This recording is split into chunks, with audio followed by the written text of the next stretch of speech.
حضور صلی اللہ علیہ وسلم کی حیات طیبہ کے آخری ایام میں یہ واقعہ پیش آیا کہ حضور مسجد نبوی میں تشریف فرما ہے، مجمع موجود ہے، اچانک ایک شخص ظاہر ہوتا، شدید و بیاض ثیاب، شدید و سواد شعر، اس کا لباس انتہائی سفید صاف، کوئی اس پر دھبا نہیں، داغ نہیں، میل نہیں، بال انتہائی سیاہ چمکدار، گرد آلود نہیں، ولا یعرفہ احد منا، اور ہم میں سے اسے کوئی پہچانتا بھی نہیں تھا، کسی بھی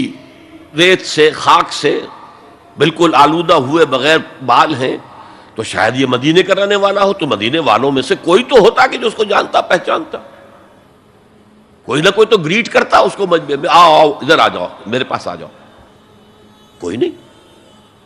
اور اگر براہ راست باہر سفر سے آ رہا ہے تو کچھ گرد آلود بال ہوتے، کچھ کپڑے میلے کچیلے ہوتے، تو لوگ حیران تھے، اور مزید یہ کہ اس نے سیدھا تیر کی طرح مجمع کو چیرتا ہوا حضور کے عین سامنے جا کر بیٹھ گیا۔ اب لوگ حیران ہیں، یہ ہے کون؟ اس کی یہ جرت، یہ جسارت، اور اس طرح دو زانو بیٹھا کہ حضور کے گھٹنوں کے ساتھ اپنے گھٹنے جوڑ دیے اور حضور کی رانوں پر اپنے دونوں ہاتھ رکھ دیے۔ اب سوال کیا، یا محمد اخبرنی عن الاسلام، اے محمد مجھے بتاؤ اسلام کیا ہے؟ حضور نے فرمایا وہی جو میں ابھی آپ کو حدیث سنا چکا ہوں، الاسلام ان تشہد اللہ الہ الا اللہ وان انا رسول اللہ وان تقیم الصلاۃ وتؤتی الزکاۃ وتصوم رمضان وتحج البیت ان استطعت الیہ سبیلا۔ پھر کہا اخبرنی عن الایمان، لیکن یہ کہ ان روایتوں میں بھی اس کو روایت کرنے والے بہت سے صحابہ ہیں، عبداللہ ابن عمر بھی ہے، حضرت عمر خود بھی ہیں رضی اللہ تعالی عنہما، ابو ہریرہ بھی ہے، عبداللہ ابن مسعود بھی ہیں، کیونکہ ایک مجمع میں واقعہ ہو رہا تھا نا، تو مجمع کے اندر تو بہت سے لوگ سن رہے ہیں، اگرچہ جیسے آج بھی ہوگا کہ میں جو بات کہہ رہا ہوں آپ میں سے بہت سے حضرات میری ساری بات سن کر اگر کہیں جا کر رپورٹ کریں گے تو ان کی باتوں میں اختلاف ہو جائے گا، لہذا اس حدیث کی روایت میں اختلاف ہے۔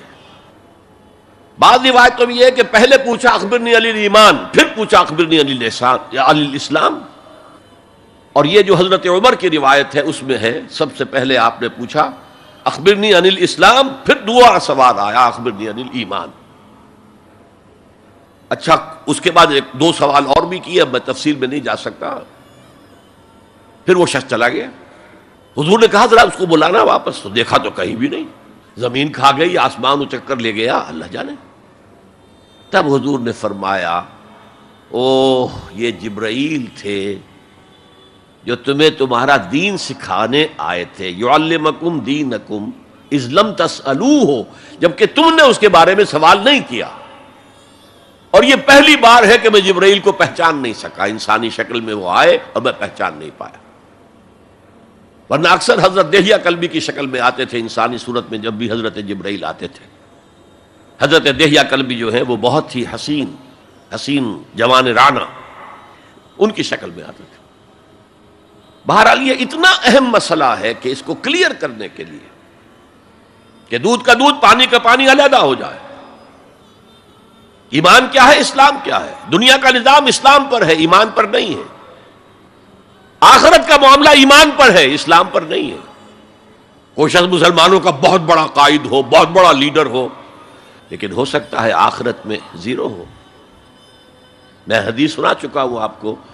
ایک شخص دنیا میں شہید سمجھا جا رہا تھا، ایک شخص دنیا میں بہت بڑا عالم سمجھا جا رہا تھا، ایک شخص دنیا میں بہت بڑا سخی سمجھا جا رہا تھا، اور اللہ نے سب کے دعوے جو ہیں ان کی نفی کر دی۔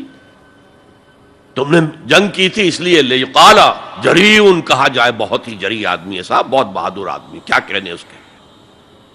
لیقال سخی، بھائی بڑا سخی آدمی ہے، سخاوت کے دریا بہا دیے اس نے، بھائی بہت بڑا عالم ہے، اس سے علم کا کتنا جو ہے لوگوں کو فیض پہنچا ہے۔ وقد قیلا، یہ تمہارا مقصود تھا، وہ مقصود دنیا میں حاصل ہو چکا، تمہاری شہرت کے ڈنکے بج چکے، اب یہاں تمہارے لیے کچھ نہیں۔ اور پھر اللہ حکم دے گا اور فرشتے منہ کے بل گھسیٹتے ہوئے اسے جہنم میں جھونک دیں گے۔ تو وہ اسلام وہاں کام نہیں آئے گا. بلکہ اسلام کیا، اسلام پر اتنی اضافی خوبیاں بھی کام نہیں آئیں گی اگر دل میں ایمان نہیں اور اس کے نتیجے میں نیت درست نہیں. هي الحلقات تحفظني بآيات من القرآن، هي الحلقات تملأني بحب المصطفى العدنان.